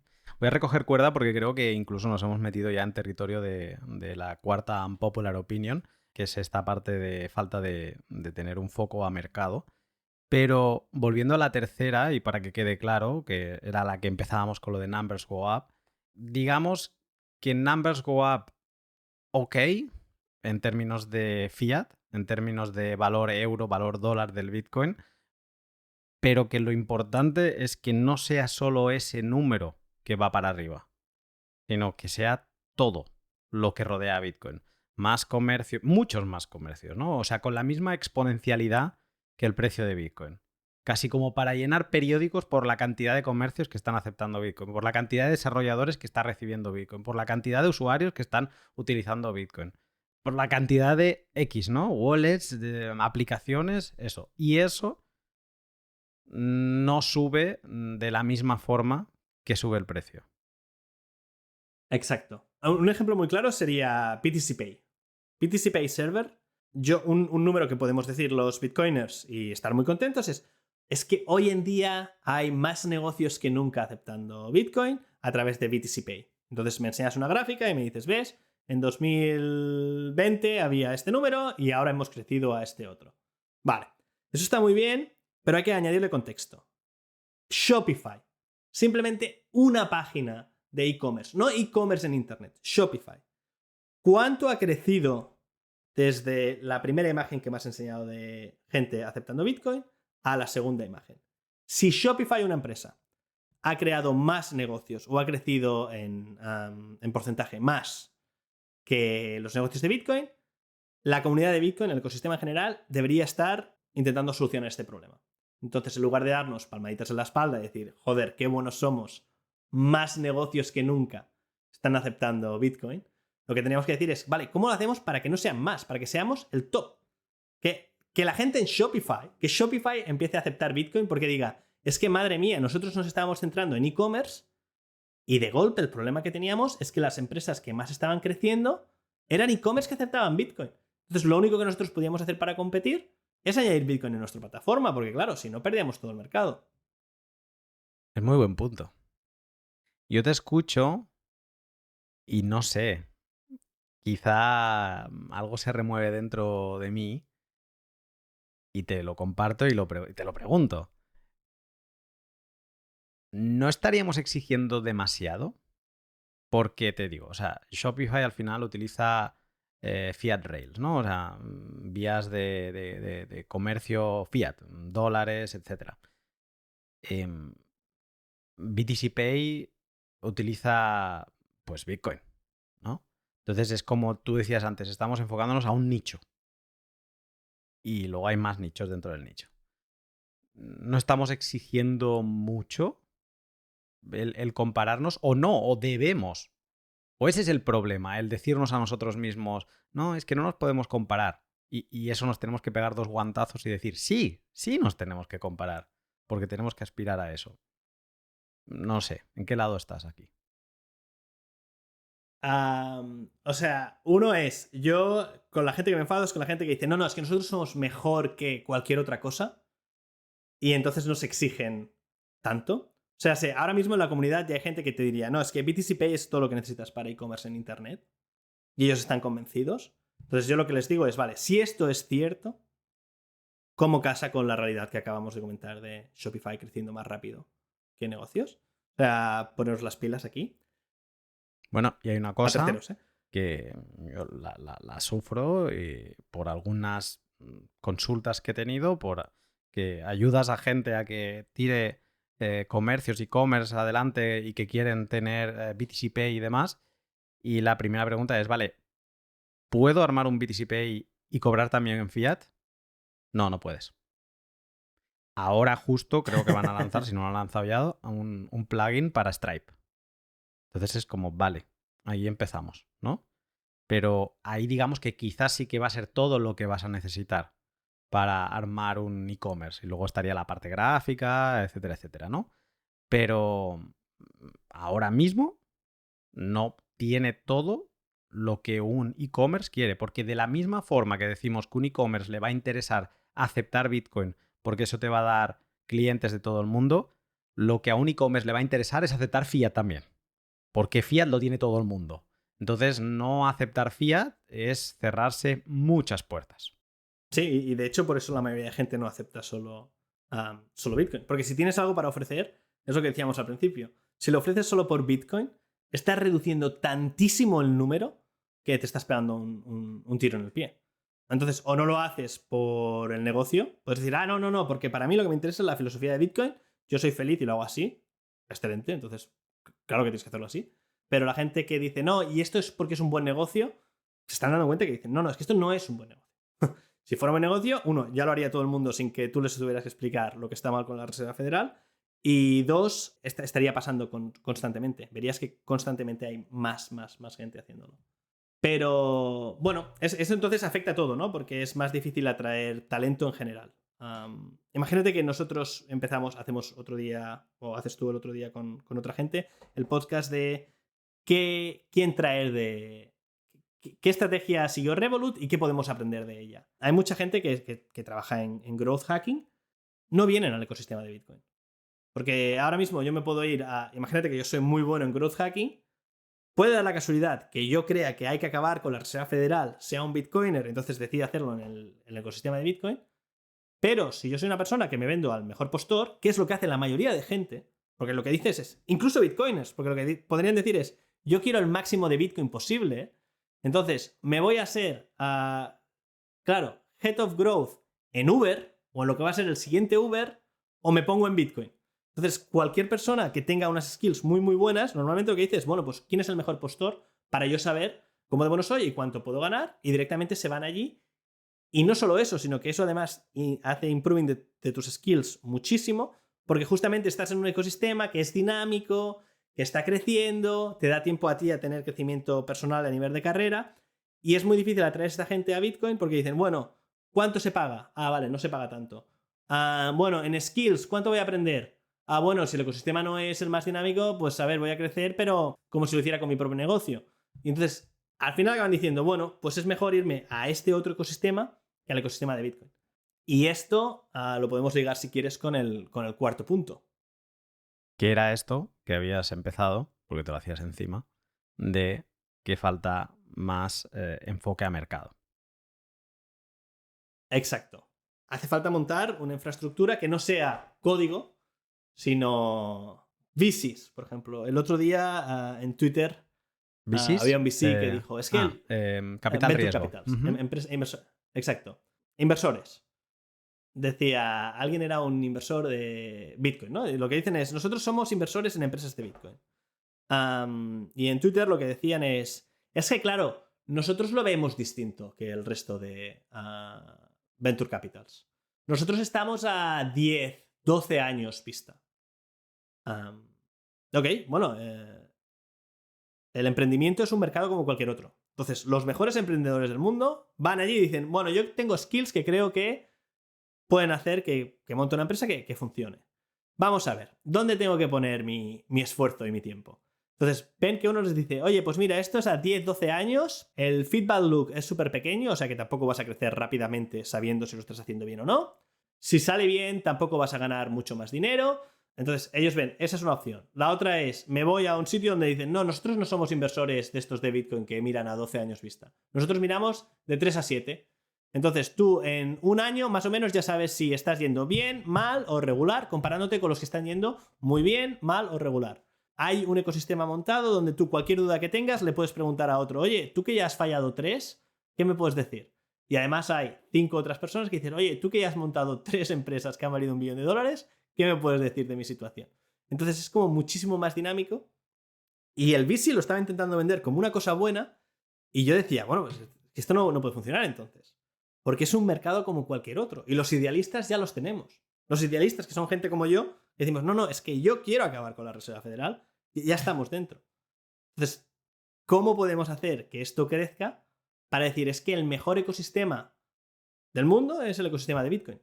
Nosotros queremos atraer el mejor talento, queremos atraer la mejor inversión, queremos atraer las mejores empresas.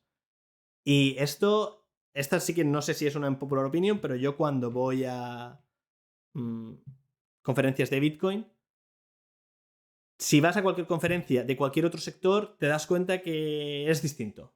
Las empresas son distintas, hablan de cosas diferentes. Por ejemplo, alguien que trabaja en FuseAds vino a Praga y él antes trabajaba en genética. Y decía, oye Jordi, esto es muy distinto a las conferencias donde trabajaba yo antes. Las conferencias íbamos stand por stand y le decíamos, oye, ¿tú a qué te dedicas? Nos decían qué hacían y nosotros decíamos, oye, nosotros, ¿qué proveedor tienes? Lo podemos hacer mejor y más barato. O lo podemos hacer más caro y te desbloqueamos toda esta línea de negocio. ¿Qué maquinaria tienes en el laboratorio? Uy, esto es de tecnología antigua, es de hace 7 años. Las nuevas te permiten hacer esto, nosotros te la podemos proveer. Entonces era muchísimo más dinámico, claramente enfocado a cómo puedo hacerte a ti mejor, claramente enfocado a cómo puedo hacer yo dinero haciéndote a ti mejor. Y entonces, por ejemplo, en la Expo de Praga, que a mí es una de las conferencias que más me gustan, no había muchísimos negocios. Si tú vas allí a hacer negocio, y negocio quiero decir, oye, ¿qué puedo venderte yo que te haga a ti ganar mucho más y a tus clientes estar mucho más contentos? Pues la mayoría de gente no tenía esa mentalidad. Era más retail, ¿no? Era más enfocado a cliente final y no tanto o sea, era un B2C y no un B2B. No estaba como tan enfocado a otras empresas. Exacto. Pero incluso cuando son B2C, es lifestyle. O sea, tú básicamente les dices, oye, que tengo esta app que te permite hacer no sé qué. Y dicen, eso está muy chulo. Dicen, perfecto, ¿quieres pagar por ello? Y te dicen, no. Y dices, vale, ¿qué te gustaría que esta app tuviera? Y te dicen, pues a mí me gustaría que se añadiera no sé qué. Perfecto, ¿y cuánto quieres pagar por esto? Y te dicen, no, yo nada. No la voy a usar. Y esto yo creo que es una trampa donde han caído muchas empresas de Bitcoin, que es que escuchan a Bitcoiners para hacer su roadmap. Sí. Sí, o sea, esto sí que es una unpopular opinion. Esto sí que la gente me dice, oye, pero ¿cómo puedes decir esto? Digo, es que yo no puedo escuchar a bitcoiners porque bitcoiners no son mis clientes, porque no quieren comprarlo. Y esto es un problema. Si yo pudiera desarrollar algo que ellos quisieran y ellos ganaran algo de mí, ellos estarían contentos. Dirían, oye, Jordi, yo estoy dispuesto a pagar por ti porque, yo qué sé, desarrollas mejor o más rápido, te doy dinero y lo tengo yo antes. Esto es una interacción que yo jamás he tenido con bitcoiners. La mayoría de bitcoiners lo que te dicen es, bueno, no, me gustaría montarlo yo para ver cómo se monta. Y dices, perfecto, pues te lo enseño. Pero luego lo van a dejar, ¿eh? Tampoco va a ser un negocio para el ecosistema. Entonces, para mí la clave que muchas empresas deberían utilizar, o la brújula que no están utilizando en Bitcoin, porque a lo mejor es gente que nunca ha creado una empresa antes o nunca han estado en una empresa que esté creciendo muy deprisa, entonces no es nuevo para ellos. Ellos escuchan a los clientes y escuchan lo que dicen los clientes de las soluciones. O sea, dicen, vale, ¿qué quieres que cree para ti? Cuando lo que tendrían que estar escuchando son los problemas que tienen los clientes y clientes que quieran pagar si ese problema estaría resuelto. Yo que estaba en la intersección de Bitcoin y inteligencia artificial, por ejemplo, una cosa que siempre cuento para que la gente vea la diferencia es, estaba en San Francisco hablando con una empresa de AI, les dije esto de pagos y les dije, y también podemos hacer un tema de autentificaciones. Y ellos me dijeron, con esto estamos interesados. Les hice una propuesta y les dije, mira, esto en 3 meses, si quieres, lo puedes tener en producción. Y su respuesta fue, si te pago más dinero, ¿esto lo podemos tener antes? O sea, yo quiero pagarte más dinero, pero en lugar de 3 meses pueden ser 2.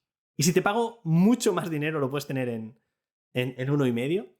Esto en Bitcoin yo nunca lo he visto. O sea, nunca he visto a alguien que diga, estoy dispuesto a pagar más por tenerlo antes. Y esto aplica incluso con cosas que parecen tener product market fit, que son utilizar Bitcoin como colateral. O sea, utilizar Bitcoin como colateral es algo que he visto que la gente está dispuesta a pagar por ello.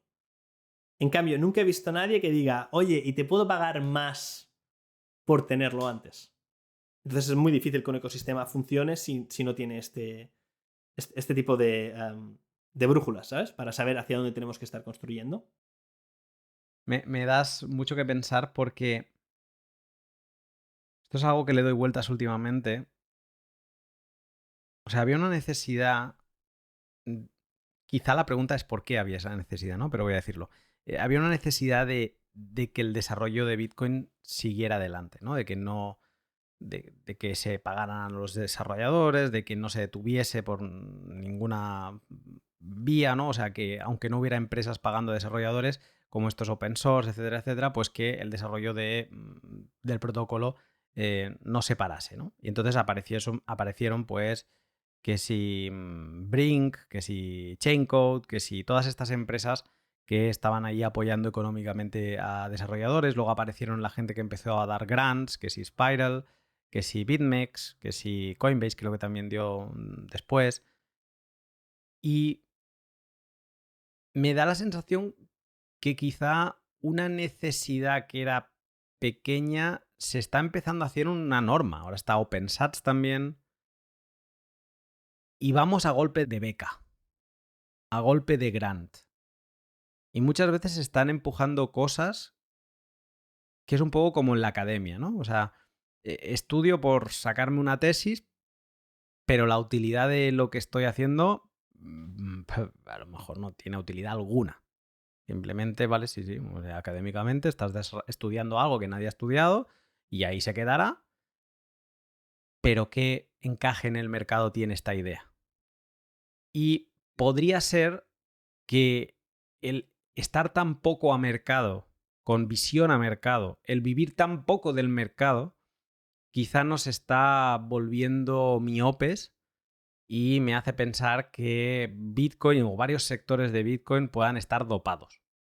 O sea, que estamos on steroids, pero no de los... Bueno, los esteroides no son buenos en general, pero no on steroids de, hostia, el mercado se ha vuelto loco y ahora somos los guays del lugar y todo el mundo quiere de nosotros. No, un steroids de dinero zombie.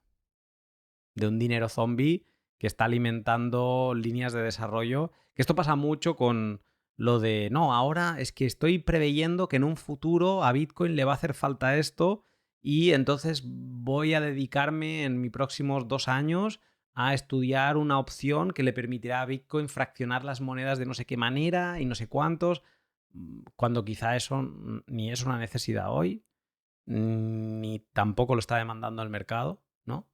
Y a lo mejor esa persona acaba recibiendo un grant de 100.000, 200.000 y parece que porque esa persona lo esté haciendo tenga que ser importante, ¿no? Y luego la gente se enfada porque luego los bitcoiners dicen, no queremos que esto entre en el protocolo de Bitcoin. Ah, ¿por qué no? Si lo he estado estudiando, ¿no? Entonces, esto pasa no solo con desarrolladores, que sería como lo más evidente, sino con aplicaciones, con empresas.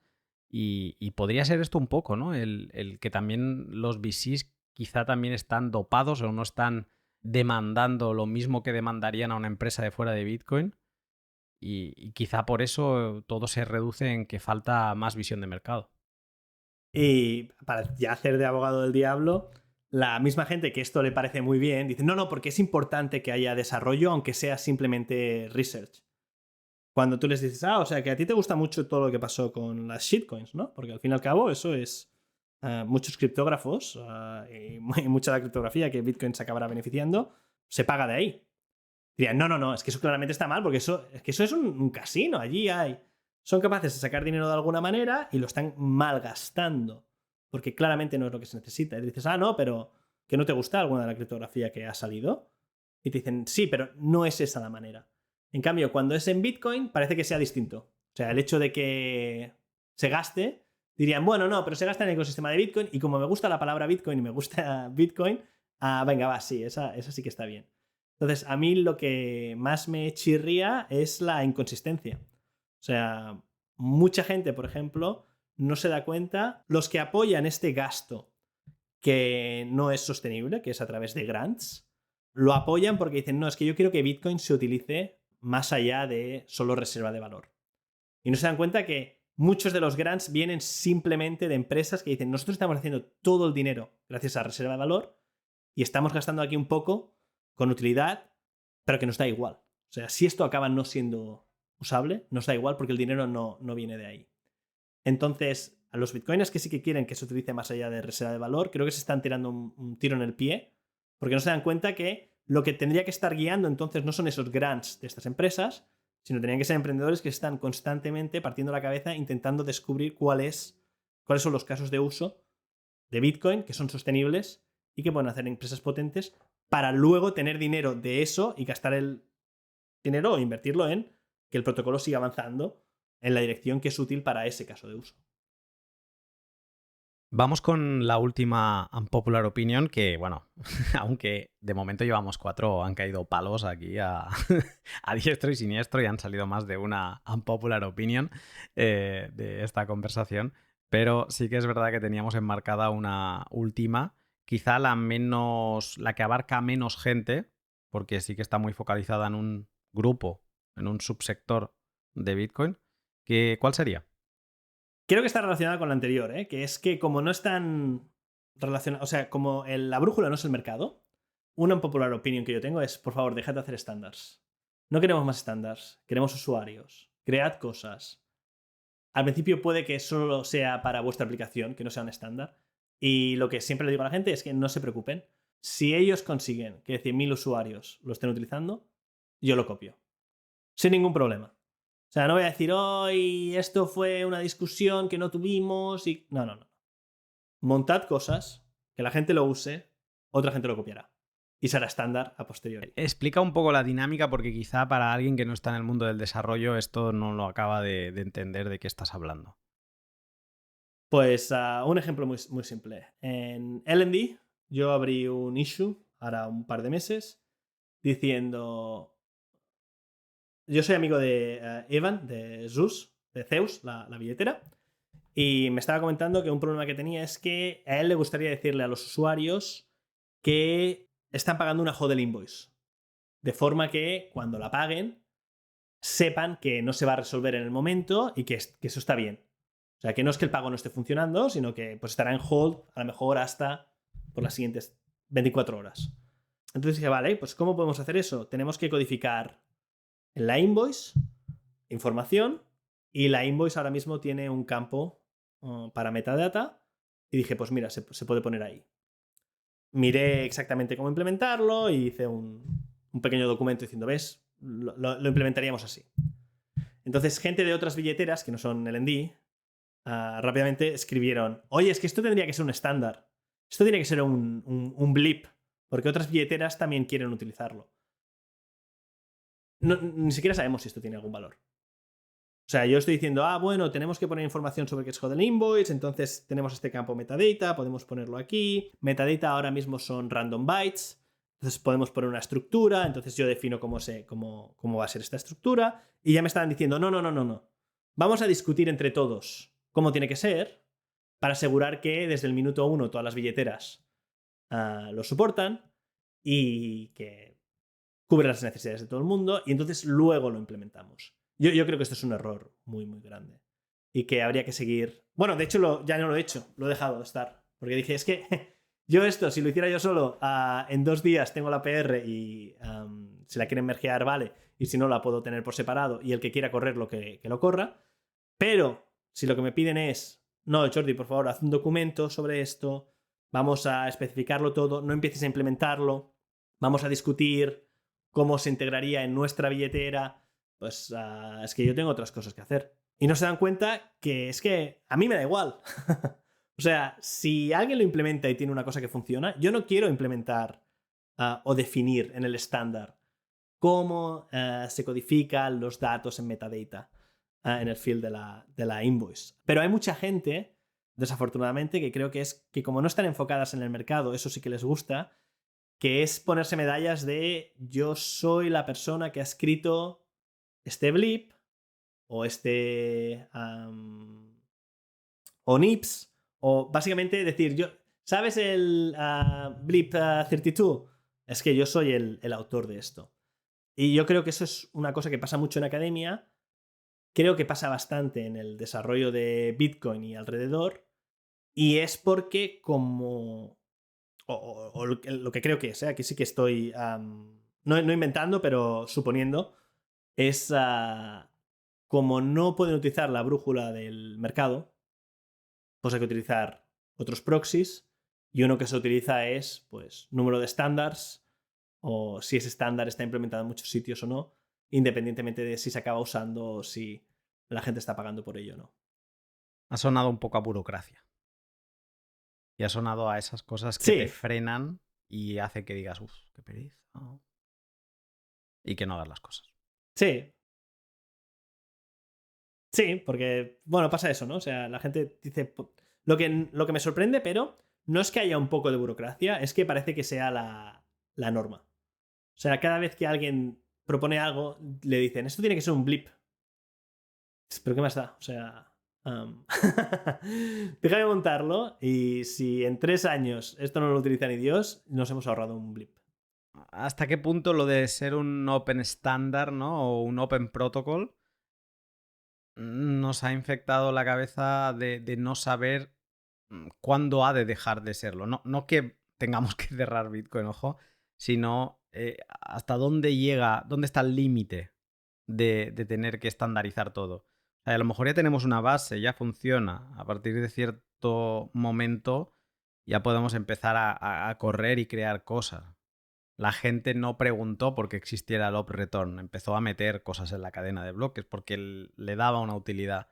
Y luego la gente dijo, los desarrolladores dijeron, oye, vamos a proveerles de un campo para que al menos no se quede en el 8 set esto, ¿vale? Y entonces apareció el op return.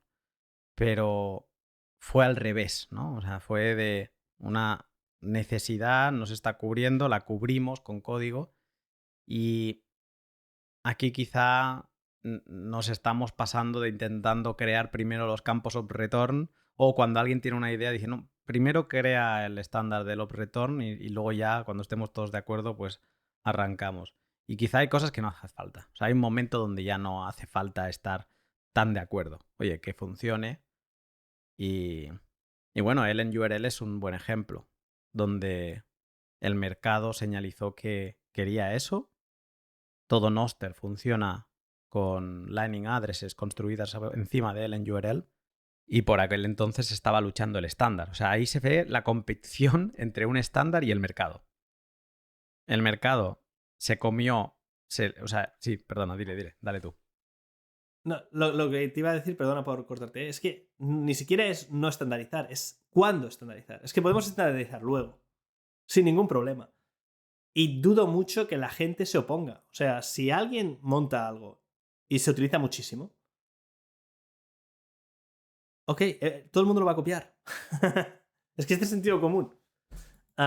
Versus cuando hacemos las luchas políticas al principio de no, pero yo tengo más credenciales y creo que esto se tendría que hacer diferente, entonces te voy a bloquear, no lo hagas, hazlo como yo te digo. Y entonces muchas cosas se quedan sin hacer. Es interesante esto, ¿eh? Y va muy ligado todo. O sea, te das cuenta que todas las unpopular opinion que hemos mencionado van todas muy de la mano. Tienen un hilo conductor. El mercado es uno de ellos. El entender la... Sí, es que todo es el mercado. Yo creo que el hilo conductor es el mercado. Incluso lo de nadie tiene Bitcoin para gastar, quizá es una falta de entendimiento de ya no de lo que queramos que sea Bitcoin, sino de lo que la gente ha escogido que sea Bitcoin. Y quizá la gente ha escogido que sea reserva de valor y ya está. Aunque tenga todas esas posibilidades brutales que yo le veo y que tú le ves y demás. O sea, al final toda esta charla es quizá debemos pararnos, abrir las orejas y escuchar. Y ver de qué manera nos podemos hacer que sí, que somos muy especiales y somos muy chulos. Pero intentemos hacer... O sea, si tuviéramos que competir con el resto, ¿qué tendríamos que hacer? Escuchemos. Exacto, o al menos no estar complacientes, porque si la gente parece que lo quiere utilizar solo de reserva de valor y nosotros queremos cambiar eso, tendremos que hacer bastantes cosas para que la gente lo vea más atractivo. Y lo que ahora mismo la mayoría de gente que no quiere que Bitcoin sea solo reserva de valor está haciendo es simplemente insultando a esa gente o diciendo, no, el problema es que falta educación. Si hubiera más educación, es porque no saben, pero si hubiera lo que yo sé, entonces sí que lo verían claro. Y no le importa porque ven que cuando se lo explican a otro no llega a la misma conclusión y entonces se vuelve muy despectivo porque dicen, no, pero eso es porque esta persona no lo entiende. O sea, ahora ya tiene la información, pero es simplemente que, es tonto o tonta. Cuando claramente no es eso. Da que pensar. Pero quiero ir cerrando esta conversación con una pregunta, y es que después de haber apuñalado a Bitcoin y a los diferentes actores de Bitcoin varias veces por varios lados, te pregunto. O sea, alguien podría pensar qué narices haces que todavía estás en Bitcoin. ¿Por qué Bitcoin? ¿Dónde está la esperanza? Primero, yo soy un Bitcoiner convencido y soy de la gente que dice, no, Bitcoin es de las mejores cosas que ha pasado y tiene un potencial muy, muy grande. Y creo que, independientemente de lo que opinemos nosotros o otra gente, va a continuar evolucionando. Y lo único que intento decir a la gente es, oye, va a continuar evolucionando. Si nos fijamos en cómo funciona el sistema, a lo mejor somos capaces de predecir un poco mejor cómo evoluciona o influenciar un poco más en cómo evoluciona que si simplemente pasa sin nosotros. Pero una cosa que me da mucha esperanza es la mayoría de unpopular opinions que yo tengo. Para que se corrijan, no tenemos que ponernos de acuerdo todos. Bitcoin funciona hoy, bloque tras bloque, sin que nosotros nos pongamos de acuerdo de si es solo reserva de valor o también es método de pago. Cada vez tenemos Numbers Go Up Technology, que es un buen punto de partida. O sea, mucha gente que le da igual Bitcoin, ve que Bitcoin sube de precio y dice, ¿cómo puedo ganar dinero yo con esto? Y entonces empiezan a fortalecer Bitcoin. Incluso cuando su objetivo no es fortalecer Bitcoin en sí, que es lo que hace que Bitcoin, es lo que me da más esperanza, que es que no todo el mundo tiene que ponerse de acuerdo en que Bitcoin es lo mejor para ir fortaleciendo Bitcoin más y más. Y lo más importante es que al ser una Open Network, yo estoy intentando montar algo que creo que es distinto de cómo lo está haciendo otra gente. Y no tengo que pedir permiso, simplemente puedo hacerlo. Y mañana alguien mejor que yo puede venir y hacerlo sin mi beneplácito, sin el beneplácito de los otros.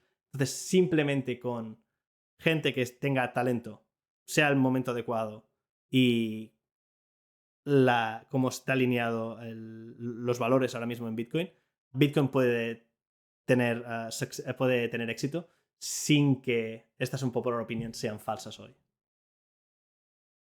Es más como veo que esto está yendo mal, o veo que esto se podría ir de otra forma.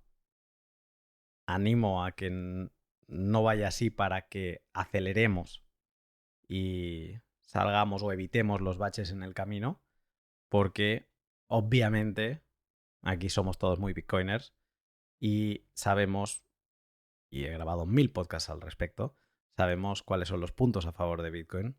Ahora intentemos competir con los grandes, ¿no? Intentemos competir con todos. Ahora Bitcoin ya ha superado ciertas cotas de capitalización, de actores. Recuerdo, hace como 3 años o 4, grabé un podcast sobre qué actores tienen Bitcoin o hablan de Bitcoin, ¿no? Y en aquel entonces, pues prácticamente pues, no había ningún estado hablado de Bitcoin, ningún banco central tenía Bitcoin, ninguna gran empresa americana tenía Bitcoin. Seguíamos estando bastante en la cueva. Algún family office tenía Bitcoin, algún economista hablaba de Bitcoin, pero digamos que teníamos un alcance al menos mediático limitado. Y hoy en día lo que te das cuenta es que Bitcoin es transversal. Bitcoin está en todos lados. Trump está intentando ganar votos con los bitcoiners, yendo a Bitcoin 2024. O sea, Trump, el que será el próximo presidente de Estados Unidos, es bitcoiner. Por interés, claro que sí, no es bitcoiner de corazón. Bitcoiner por interés, pero el que será el vicepresidente se ve que admitió públicamente que tenía 6,5 bitcoins en una vista. Sí. Entonces, estamos en todos lados. Y esto es por algo. Ahora tenemos, ya que todo el mundo habla de Bitcoin, compitamos con esas empresas que lo están haciendo todo, ¿no? O sea, ChatGPT ha aparecido mucho más tarde que Bitcoin y ha arrasado en cuanto a atención, en cuanto a gente utilizándolo, usuarios, etcétera, ¿no? Vale, es un cisne negro, este tipo de cosas que pasan y no lo puedes frenar. Pero sin llegar a ser ChatGPT, podemos aspirar a que varios sectores de Bitcoin o varias ramas de Bitcoin lleguen a tener un market fit alucinante. Yo creo que esta conversación iba de esto, de darnos un baño de realidad, la que tú te has estado encontrando estos meses creando FuseAd. Y yo, Jordi, te agradezco no solo la charla de hoy, también la del otro día en privado, porque para mí a las puertas de verano se siente así, se siente como un soplo de aire fresco en Bitcoin, donde muchas veces en Twitter y en todos lados al final y en las conferencias se acaba hablando de lo mismo, y esta conversación es de las que se agradece, incluso para escuchar cosas que quizá no te gusten, pero se agradece por decir, hostia, bien, alguien me cuenta algo real y distinto. Porque para decirme que todos somos muy guapos y darnos palmaditas en las espaldas, eso ya estoy... Al principio me gustaba, pero eso ya estoy cansado. Entonces, Jordi, muchísimas gracias por venir hoy al podcast y contármelo. De nada, gracias a ti por el podcast y por la plataforma.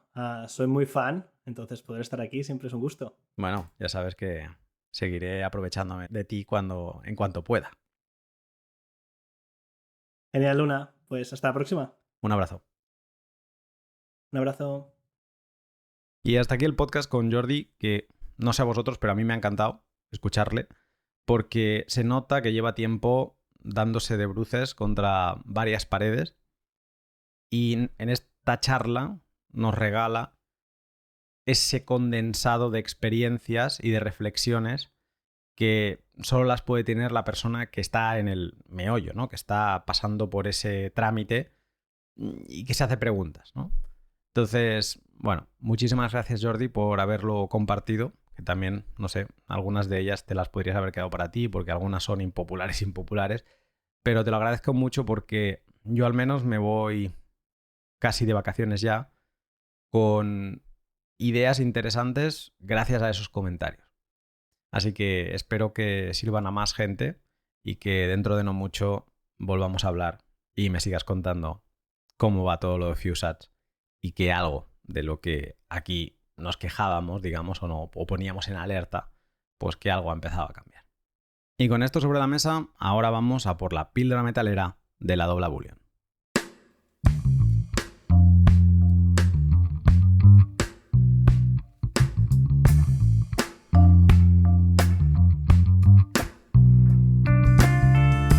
Hoy, en la píldora metalera de la Dobla Bullion, que es la tienda virtual y también física, donde podrás apilar dinero duro físico para poner al lado de tus satoshis, pues en la píldora metalera vamos a hablar de las libertades. Una moneda icónica y buscada donde las haya. Vamos con ello.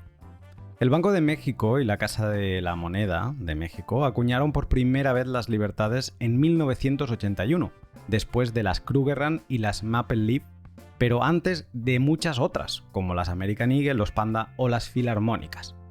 La libertad de plata fue la primera moneda de inversión de la era moderna, siendo acuñada en 1982, 4 años antes que la Silver Eagle. O sea que las libertades de plata sí que tienen el honor de ser las primeras que aparecen como monedas de plata de inversión de la era moderna. Punto importante. Sobre el diseño. Las libertades presentan en su anverso el escudo nacional de México, que muestra un águila real posado sobre un nopal, un tipo de cactus, devorando una serpiente, una imagen que se inspira en la leyenda de la fundación de Tenochtitlán, la antigua capital de los mexicas, los aztecas. En el reverso de las monedas Libertad se encuentra la escultura de la Victoria Alada, comúnmente conocida como el Ángel de la Independencia, que es un monumento icónico ubicado en la Ciudad de México, erigido para conmemorar el centenario del inicio de la Guerra de Independencia.